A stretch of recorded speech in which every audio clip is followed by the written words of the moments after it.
This graph demonstrates the results of a DuPont analysis. It's very helpful for us to understand why some companies' ROE is higher and why some companies' ROE is lower. And maybe another important question, a company's ROE is supported by, we have three factors here, and which factor plays a critical role. Let's look at the legend first. This one represents for equity multiplier. It means a company's financing policy.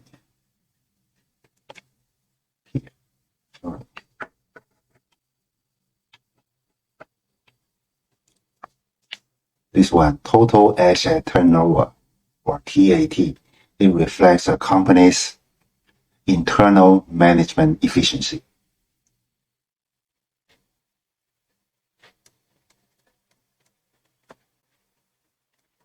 Especially in managing its assets. This one represents the company's operating efficiency.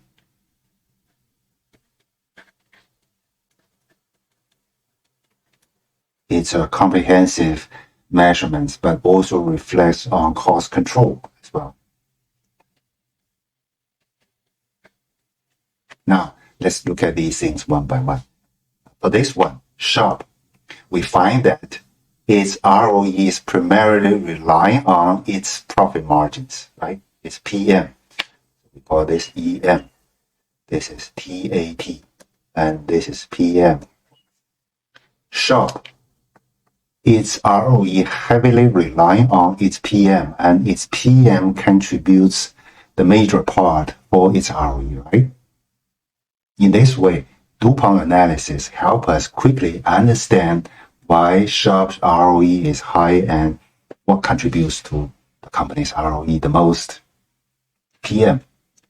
And then let's look at Alibaba, Jingdong, and Weiping. We find that this part means the TAT part, especially for Jingdong and Weiping, their TAT is in very high efficiency, so as Alibaba as well. So that's why the TAT part supports these companies' ROE. And then we find there are differences that for Alibaba, its PM is still pretty good. However, for Jingdong and Weiping, its PM is not as good as that of Alibaba. That's why their ROE is lower than Alibaba, right? This is 2021, July the 1st. So they use the most recent quarterly reports. This is called, in security analysis, this is usually called MRQ. MRQ. And we previously have another term called TTM. Now, MRQ. MRQ means most recent quarter.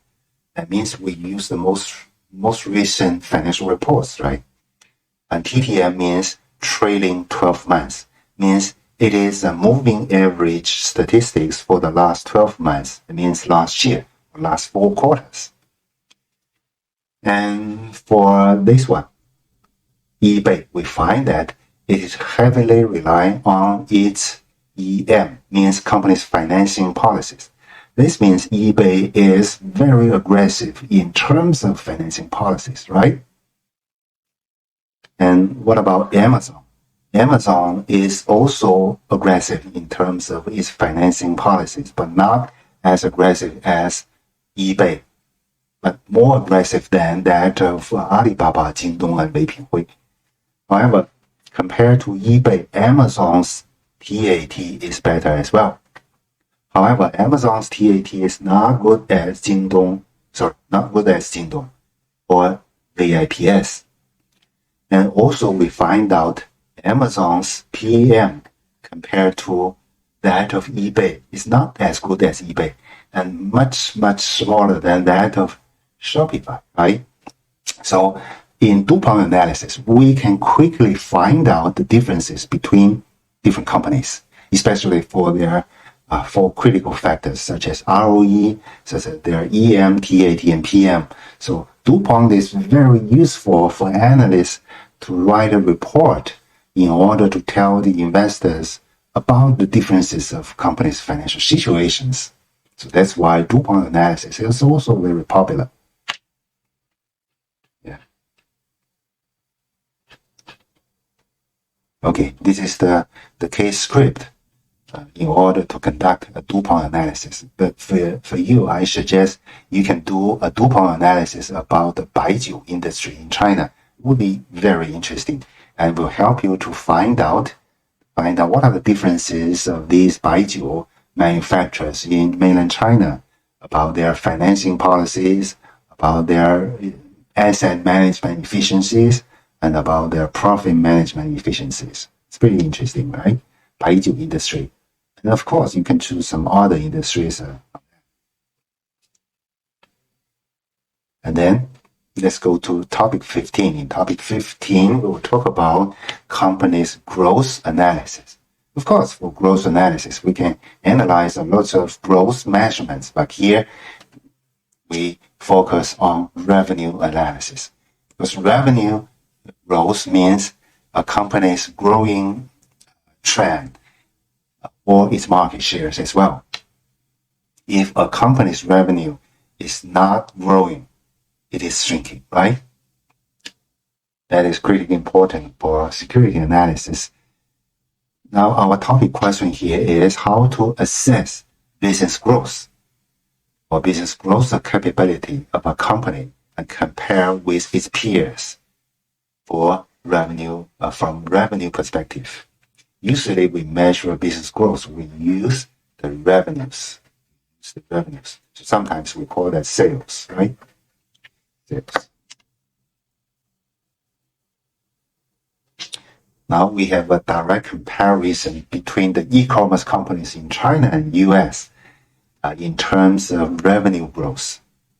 We use the annual revenue growth rate. Pinduoduo, we find out that its annual revenue growth is 238.9%. Well, it's really a fast-growing company. Its business size doubled, right? And then we find Mercado Libre, it's 111.4% revenue growth. Then Shopify, 110.3%. And then Alibaba, still growing very fast, 63.9%. Well, this is for 2021 July 1st. It's MRQ as well. It means it used the most recent quarter financial reports. For this period, usually the second quarterly report, right? Okay, and then for Weipinghui, 51.1%, for Jingdong, 39%. Okay, well, from this you know that why Jingdong is eager to go into new business area such as community business, such as Maicai, right? Because it need to pursue for higher growth rate, and they see, wow, Pinduoduo, its growth rate is almost 6 times, or 5 times higher if Jingdong compared to Pinduoduo. So I believe that from both the senior management of Jingdong and Alibaba, they will think Pinduoduo as their first competitor, most important competitor, critical competitor now, right? But actually, Pinduoduo's market positioning is very different from that of Jingdong. And sometimes I believe it's similar to Taobao. So I think Pinduoduo is the biggest competitor to Taobao's business. I believe Alibaba also realized the risk. And recently Alibaba opened a new market or app called Taoke, right? Taoke. Probably this is the correct name. In order to compete with Pinduoduo directly. So this is about the growth analysis. In growth analysis, we focus on revenue growth. You have revenues, you have more revenues, you have markets, and you have customers. And in this way, you can sell them more commodities. So in e-commerce company, it's very critical for a company to have business and to attract business, continuously do business with the websites. Or from customer perspective, if a customer can continuously buying things from a website such as Pinduoduo, this is very important from the website perspectives, right? And why Pinduoduo is so successful compared to Taobao? Because previously those customers belongs to Taobao. Now they shift to Pinduoduo, and Taobao feels risky now for its business.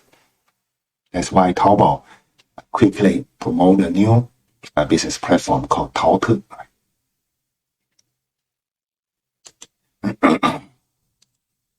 Well, this is the case script to do a simple growth analysis using revenue growth.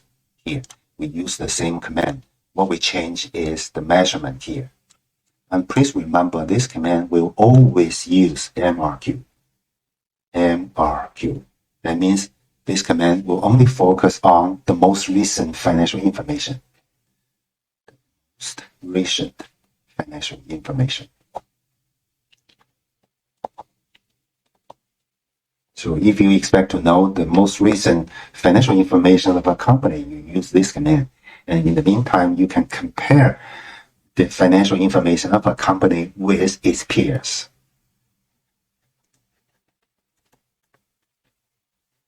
Means the company is in the same industry. Of course, you can define who is the company's peers. Right? For example, if you expect to analyze Maotai here, you can define its peers as Wu Liangye, Sui Jingfang, Wu Jinggong, blah, blah, blah.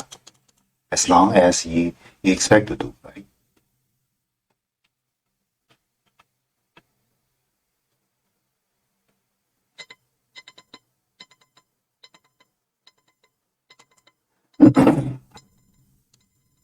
Next, we have a new perspective to analyze companies' fundamentals. This is systematic risk. So this is a new perspective. What perspective have we used in order to analyze companies' perspective, companies' fundamentals? Okay, we have companies' profile, basic informations. We have the company's assets and liabilities. We have company's profitability.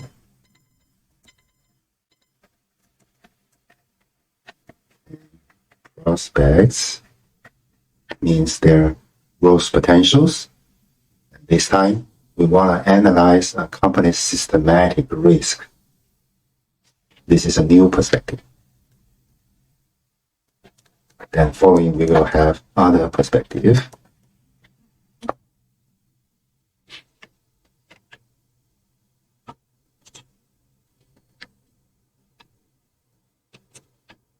Now let's look at company's systematic perspective. Of course, the question here is, what is a company's systematic risk?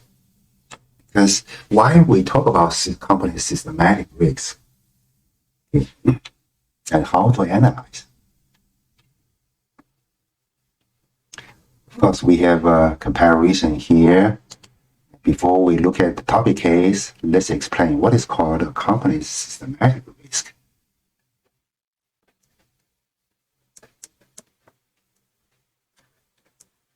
Okay. Well, yeah, for company's risk, we have primarily two big types. Let's look at this one. In terms of stock, this is the type of risks. We have two big categories of these risks. First, we have the systematic risk, and then we have the unsystematic risk. So what is called a systematic risk? It is something that uncontrollable by an organization. Usually it's the microeconomy, caused by microeconomy or the big environment of the economy. And for unsystematic risk, usually we mean that the controllable by an organization means micro in nature. So we can say that the unsystematic risk is something that controllable by a company itself. And this one is usually caused by market. So sometimes we call that market risk, which is not controllable by company. However, for same market risk, different company may behave in different size. Some company reacts big, some company reacts small. Let's look at this one. Yeah. So this one is the company's total risk. And this one is the company's market risk.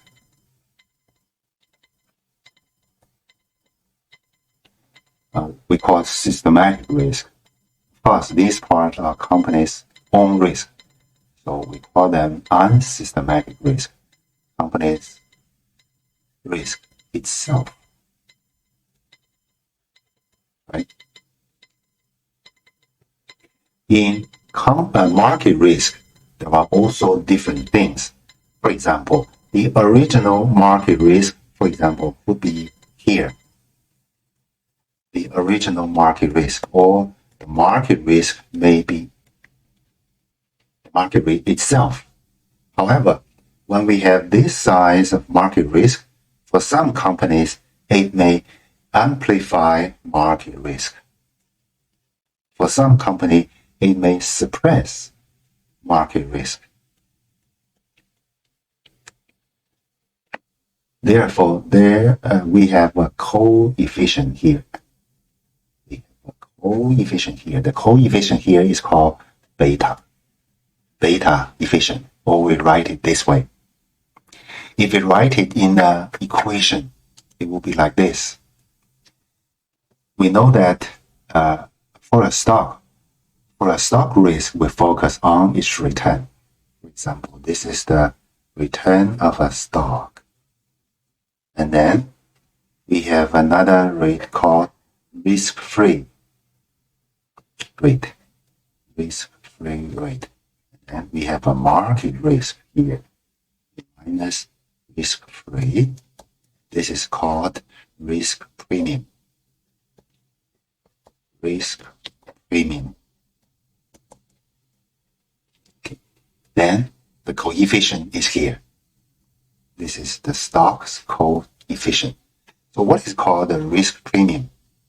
We know that if we do business and we have a return without any risk, that means we will be 100% for sure to get this return.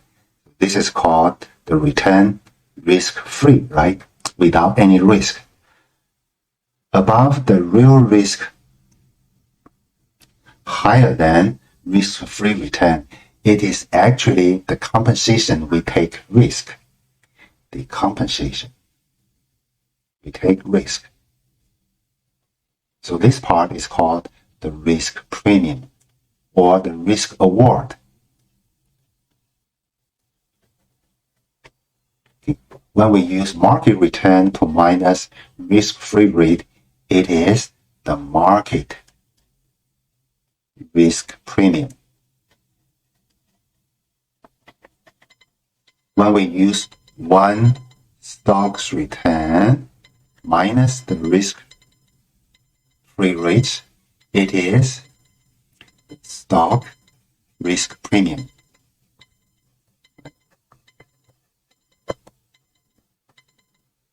And let's do something further. We use the stock risk premium divided by market risk premium. We have a coefficient called beta.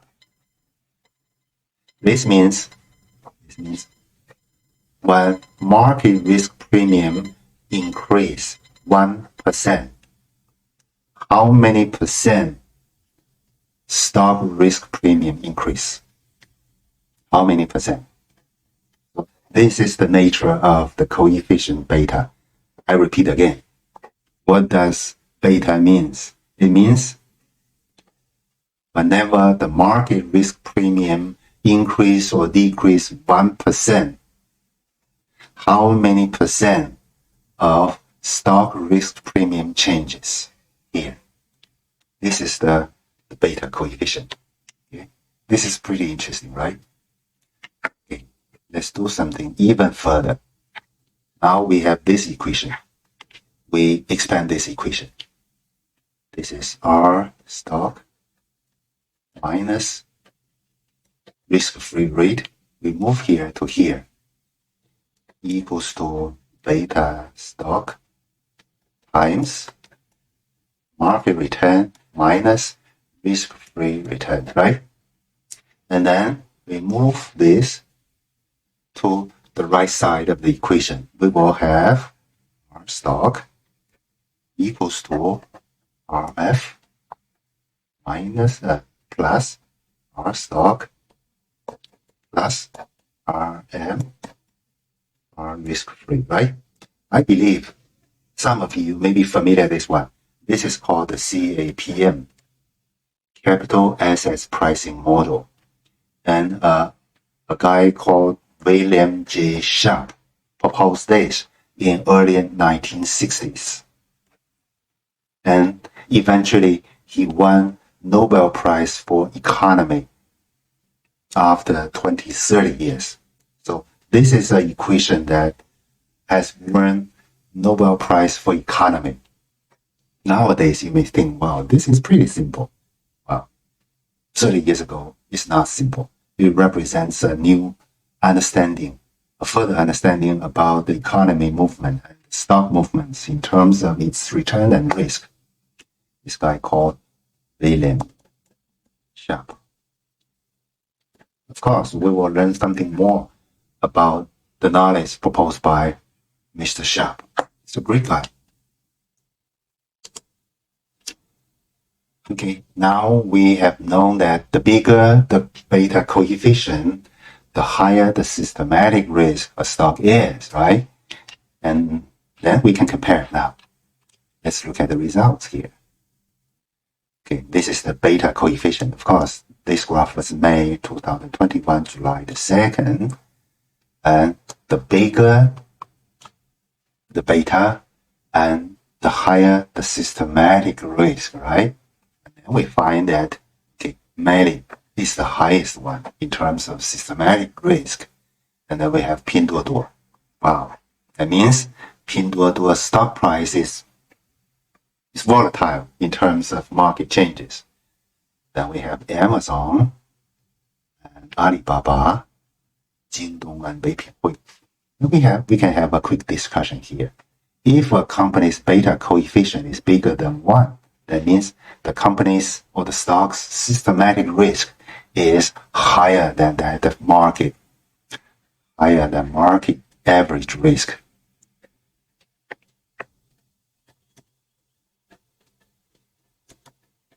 If it equals 1, it is equal to average market risk. Or if it is less than 1, then its systematic risk is lower than average market risk. Okay? We find that all beta coefficients here are positive numbers. You may have an interesting question. Do we have negative beta coefficients? You may think this for a while, but I can tell you the answer first. Yes, we do have. We can, but it's not very common in market. We can still find out that negative beta coefficient. What does it mean? It means very interesting.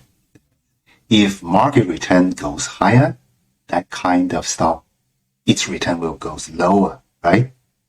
So that means its return is in the opposite direction with market. So what do you think about the usage of these stocks? These stocks are very useful stocks. They can hedge the risk of market. They can hedge market risk.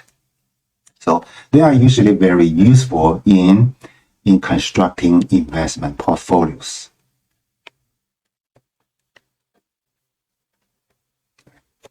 So it's useful in hedging. We will talk about that in Module 5.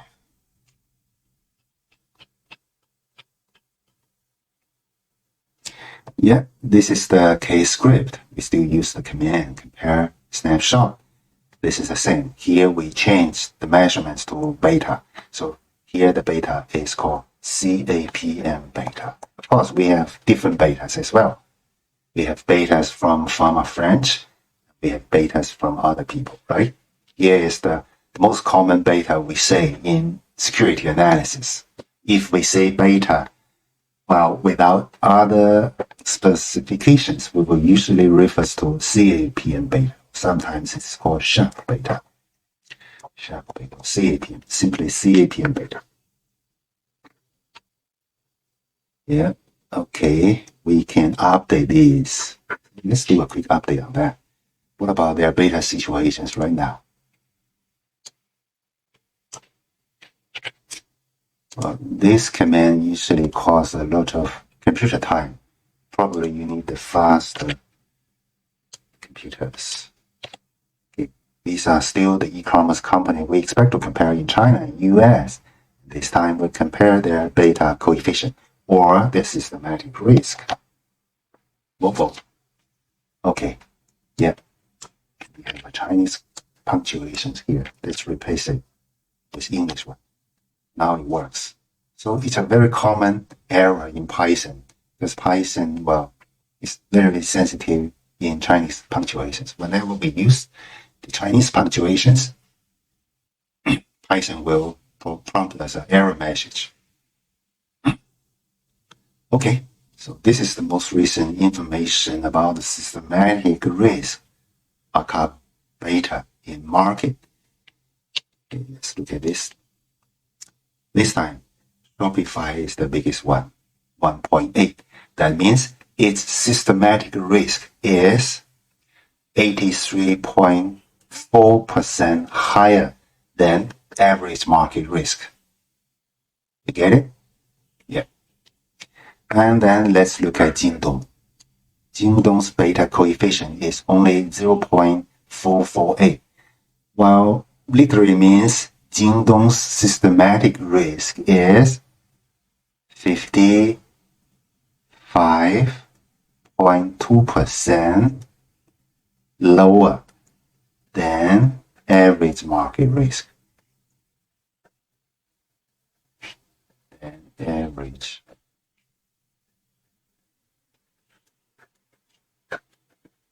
market risk. Then we have Alibaba as well.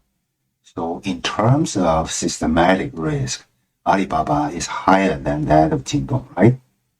And Pinduoduo is the highest in the four Chinese e-commerce companies, big one. We have four big e-commerce companies in China. The biggest one is Alibaba, right? Alibaba. And now the second largest one is Pinduoduo. In terms of sales or revenue, the third one is called Jingdong. The last one is Weipi, right? So among them, if we talk about them in terms of systematic risk, Pinduoduo is the highest, while Jingdong is the lowest.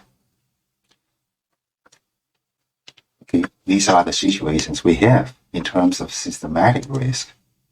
Now, if you have learned a course called corporate finance or financial management, you will have a further understanding about CAPM and the meaning of the beta coefficient. And then here you can quickly do some of the comparisons of a company with its peers.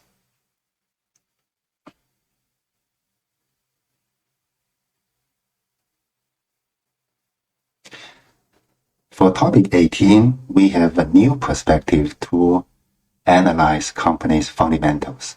This is called earnings to shareholders. Earnings to shareholders. Okay, this is a new perspective. Let's talk about earnings to shareholders. Previously, we already have one called ROE, right?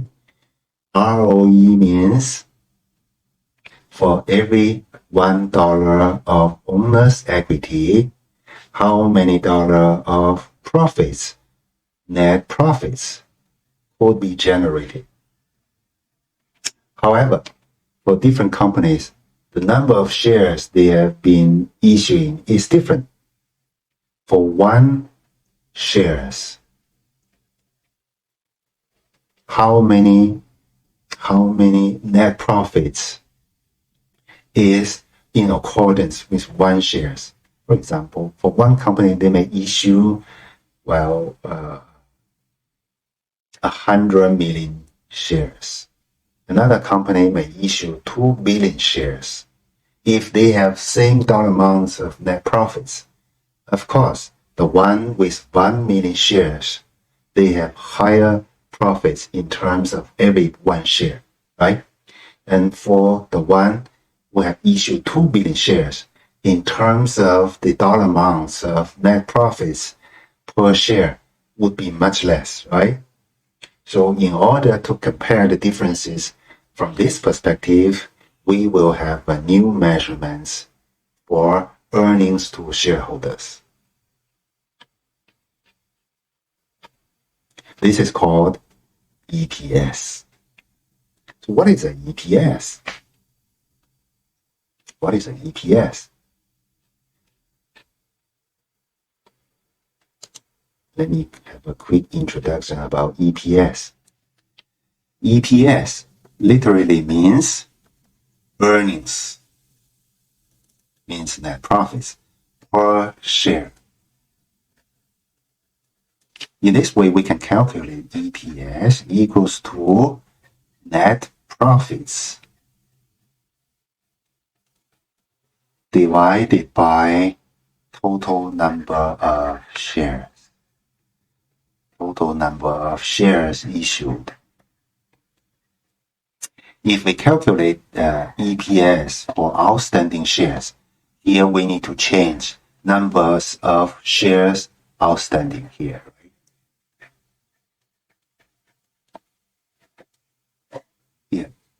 Here outstanding means tradable in market. Of course, companies may have non-outstanding shares as well. Non-outstanding shares means those shares held by the big controllers of the company, but their shares cannot be traded in market. These are the differences, right? Now let's look at EPS. Here we have a restriction on trailing. Here trailing means TTM. TTM means for one quarter, a financial number may change a lot by some occasional reasons. So in order to get relatively steady numbers for financial indicators, we use the ones for last 12 months. This means trailing 12 months. We use their average. So in this way, we can get more steady financial indicators and will be more useful and meaningful and will make sense, right? So trailing is the same meaning as TTM. In this way, we can find out the more steady financial indicator, such as EPS here. We find that Amazon, its EPS is great, simply great. That means every one share in accordance of its net profits is $52. It's great, simply great, right? And for Pinduoduo, every share, its corresponding net profits is only $0.761. Well, it's only, I believe is just a fraction of that of Amazon. And what about Jingdong? Jingdong seems much better than that of Pinduoduo. Every share, there are $5 in correspondence with it. And Alibaba is even better. roughly $8.5. Okay, so from EPS, we can also find out their differences, right? So all these things, we can find these companies, there are so many differences between them, right? Even we just look at them from fundamental perspective, company fundamentals. Well, this session, we have talked a lot from the perspectives of company fundamentals. The big purpose of analyzing companies' fundamentals, our purpose is try to find out the value proposition of a company.